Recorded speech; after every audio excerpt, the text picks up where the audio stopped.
وبركاته. இரத்த உறவில் திருமணம் செய்வது பற்றி ஒரு சில சகோதரர்கள் கேள்வி கேட்டிருக்கிறாங்க. அதாவது இன்னைக்கு சில குழந்தைகள் பிறக்கும்போது டவுன் சிண்ட்ரோம் உள்ள குழந்தையாக, கண்ணு தெரியாத குழந்தையாக, ஏதாவது குறைபாடு உள்ள குழந்தையாக இருக்கும்போது டாக்டர்மார் கேட்குறாங்க, நீங்கள் கல்யாணம் முடிச்சுக்கிறது சொந்த மாமிர மகளையா, சொந்த மாமாவுடைய மகனையா, இரத்த உறவா அப்படின்னு கேள்வி கேட்குறாங்க. அப்படி ஆமன்னு சொன்னதும் அதுதான் இந்த குழந்தை இப்படி பிறக்கிறதுக்கு காரணம் அப்படி என்று சொல்லக்கூடிய காட்சி இருக்குது. இதனால திருமணம் முடிக்கும்போது இரத்த உறவுக்குள்ள திருமணம் முடிக்கிறதுக்கு மக்கள் பயப்படுறாங்க. அந்த அடிப்படையில தான் ஒரு கேள்வி கேட்டிருக்கிறாங்க, இரத்த உறவுகளுக்குள்ள திருமணம் முடிக்கலாமா அப்படின்னு கேள்வி கேட்கிறாங்க. அல்லாஹ்வுடைய திருமறை வசனம் சொல்லக்கூடிய விஷயங்களும் நபிகள் நாயகம் ஸல்லல்லாஹு அலைஹி வஸல்லம் அவர்கள் நமக்கு காட்டி தந்த வழிமுறைகளும் எப்பவுமே மனித இனத்துக்கு எதிரானதாக இருக்காது. விஞ்ஞானங்கள் தோற்று போகலாம், ஆனால் இஸ்லாமிய மார்க்கம் சொன்னது எப்பவுமே உண்மையானதாக இருந்துகிட்டே இருக்கும். விஞ்ஞான ரீதியாக ஒரு விஷயத்தை இன்னைக்கு கண்டுபிடிச்சு இதுதான் காரணமாங்க, நாளைக்கு இல்ல அது தப்பு, நாங்க தவறா சொல்லிட்டோம் அப்படின்ட்டு மாறுவாங்க.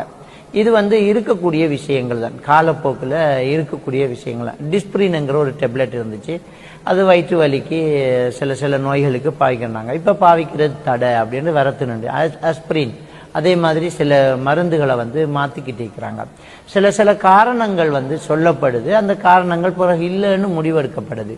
விஞ்ஞானம் மாறலாம், ஆனால் விஞ்ஞானம் என்று சொன்னால் அவங்க சரியான கண்டுபிடிப்பு முடியாத முடிவுகள் மாறலாம்.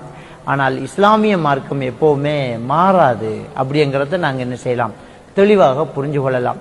அல்லாஹ் தஆலா 33வது அத்தியாயம் சூரத்துல் அஹ்ஸாபினுடைய 50வது வசனத்துல யார் யாரை திருமணம் முடிக்கலாம் அப்படிங்கிறத அல்லாஹ் தஆலா சொல்லிக்கிட்டு வரான். அதாவது நபிகள் நாயகம் ஸல்லல்லாஹு அலைஹி வஸல்லம் அவர்களுக்கு திருமணம் முடிக்கிறதுக்கு உனக்கு நாங்கள் யாரையெல்லாம் அனுமதிச்சிருக்கிறோம் அப்படி என்று நீ மகர் கொடுத்து திருமணம் முடித்தவர்கள், அதே மாதிரி யுத்தத்தில் உனக்கு அடிமையாக கிடைத்த அந்த அடிமைகள், வழக்கரம் சொந்தமாக்கி கொண்டவர்கள், அதே மாதிரி உன்னுடைய தகப்பனுடைய சகோதரர்களின் புதல்விகள், சகோதரிகளின் புதல்விகள், அதாவது சின்னப்பா பெரியப்பாவினுடைய சாச்சா பெரியப்பான்னு சொல்லும் இல்லையா, அவங்க பிள்ளைகள், அதே மாதிரி மாமா மாமியினுடைய பிள்ளைகள், அதாவது பாப்பாவினுடைய சகோதரிகளை நாங்கள் மாமி என்போம். மாமி பிள்ளைகளையும் கல்யாணம் முடிக்கணும். நம்ம ஊர்ல ஒரு பழக்கம் இருக்குன்னா மாமியிட மகளை கல்யாணம் பண்ணுவோம் அல்லது மாமாட மகளை கல்யாணம் பண்ணுவோம். மாமிங்கிறது வாப்பாவுக்கு ஒரு அத்தை தங்கச்சி, மாமாங்கிறது உம்மாவுக்கு அண்ணன் தம்பி, இதைத்தான் மாமா அது மாமி என்று சொல்லுவோம். ஆனா இஸ்லாம் என்ன சொல்லுது என்றால், வாப்பாவினுடைய சகோதரர்களின், அதாவது நம்ம பெரியப்பா சின்னப்பாங்கிறோம் இல்லையா, அந்த பிள்ளைகளையும் கல்யாணம் பண்ணலாம். சகோதரிகளின், நம்ம மாமி என்று சொல்ற அவங்களுடைய பிள்ளைகளையும் கல்யாணம் பண்ணலாம். அதே மாதிரி தாயினுடைய சகோதரர்கள், தாய் மாமன் என்று சொல்லுவோம், அவர்களுடைய பிள்ளைகளையும் கல்யாணம் பண்ணலாம்.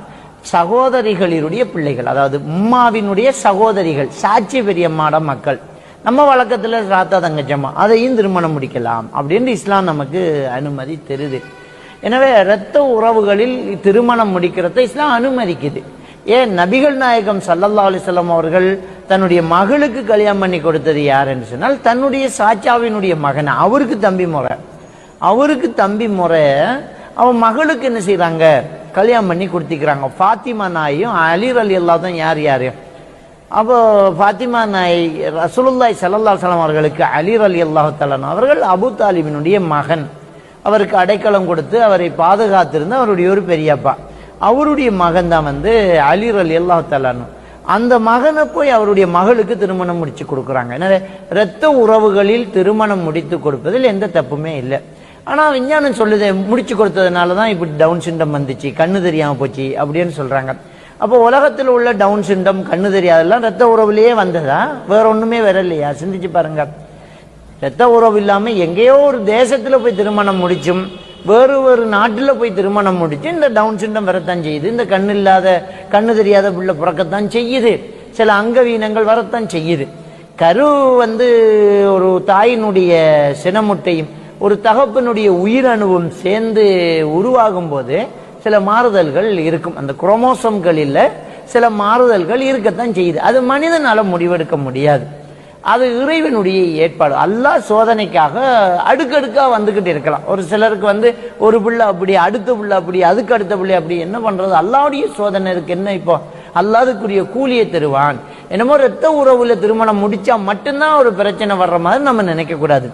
வேறு ஒரு இடத்துல திருமணம் முடிச்சாலும் அது என்ன செய்யும், வெறும் நம்ம கேட்டுக்குவோம். ஏன்னா அது அது சில நேரம் அப்படி இருக்கிறது. இப்போ சக்கரை வியாதி சீனி வருத்தம் அப்படின்னா அவங்க பாப்பா அம்மாவுக்கு இருக்கிறான்னு கேட்போம். இருக்குது, அதான் வந்திருக்கு, ஜீன்ல வந்திருக்கம்மா. ஜீன்ல சில விஷயங்கள் வரத்தான் செய்யும். ஜீன்ல வர்றது ஜீன் இல்லாமலும் வரவும் செய்யும். பாப்பா அம்மாவுக்கு சக்கரை வியாதி இல்லாமலே பிள்ளைக்கு சக்கரை வியாதி வர்றது இல்லையா? இது அல்லாஹ்வுடைய ஏற்பாடு, கலா கதர் நாட்டம், அதை நம்ம பொருந்தி கொள்ளணும். அப்ப அந்த கலா கதரை இப்படி முடிச்சு போடக்கூடாது. எனவே இஸ்லாமிய அடிப்படையில் இரத்த உறவில் திருமணம் முடிக்கிறதுக்கு எந்த விதமான தடையும் கிடையாது. தாராளமாக முடிக்கலாம். அதுலேயும் இன்னும் சொல்லப்போனா நம்ம சொல்லக்கூடிய இந்த ராத்தா தங்கச்சி அண்ணன் தம்பி என்று சொல்லக்கூடிய சாச்சா பெரியப்பட மக்களையும் சாட்சி பெரியம்மாட மக்களையும் கூட திருமணம் முடிக்கலாம். இஸ்லாம் அனுமதித்த ஒரு விடயம். ஏன்னா ஒரு சில இடத்துல அப்படி திருமணம் முடிச்சோன்னா ரொம்ப அபத்தமா பேசுவாங்க. ஐயோ, சொந்த நானாவை திருமணம் முடிச்சிருக்காங்களே, இது எப்படி தங்கச்சி கல்யாணம் முடிச்சிட்டு இருக்காங்க, இவ்வளவு பெரிய பாதக செயல் அப்படின்னு நம்ம சொல்லுவோம். அப்படி எல்லாம் கிடையாது. அது அனுமதிக்கப்பட்ட ஒரு விஷயம். நாங்க தான் அந்த அஜ்னபி மஹ்ரமி உறவை பேணி நடந்து கொள்ளணும்ங்கிறத நாங்க இதுல தெளிவாக புரிஞ்சு கொள்ளணும். அல்லாஹ் தஆலா நம் அனைவரையும் மார்க்கத்தை பின்பற்றி நடப்பதற்கு தௌஃபீக் செய்வார்.